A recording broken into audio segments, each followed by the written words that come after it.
ക്രിസ്തുവിന്റെ ജനനത്തിന് കാലങ്ങൾക്ക് മുമ്പ് തന്നെ ഇന്ത്യയിലേക്ക് യൂറോപ്യന്മാർ സ്പൈസ് റൂട്ട് എന്ന പേരിൽ ഒരു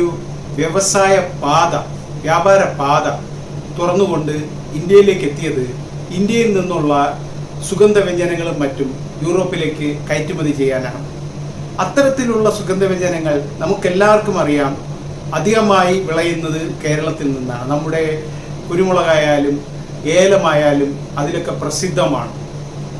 അത്തരത്തിലുള്ള നമ്മുടെ കേരളത്തിലെ ഉൽപ്പന്നങ്ങൾ തന്നെ ഇന്നും യൂറോപ്പിലേക്കും മറ്റും കയറ്റുമതി ചെയ്തുകൊണ്ടിരിക്കുന്നത് ഉത്തരേന്ത്യക്കാരും മറ്റ് സംസ്ഥാനക്കാരുമാണ്. ഇതിലൊരു മാറ്റം വരേണ്ടത് അത്യാവശ്യമാണ്. കേരളത്തിൻ്റെ സമഗ്രമായ സാമ്പത്തിക വളർച്ചയ്ക്ക് ഇത്തരത്തിലുള്ള ഒരു മാറ്റം വരണം. കേരളത്തിലെ ഉൽപ്പന്നങ്ങൾ മലയാളികൾ തന്നെ കയറ്റുമതി ചെയ്യേണ്ടത് ആവശ്യമാണ്. അതുദ്ദേശിച്ചാണ് ഈ വീഡിയോ സീരീസ് നിർമ്മിക്കാൻ തീരുമാനിച്ചത്.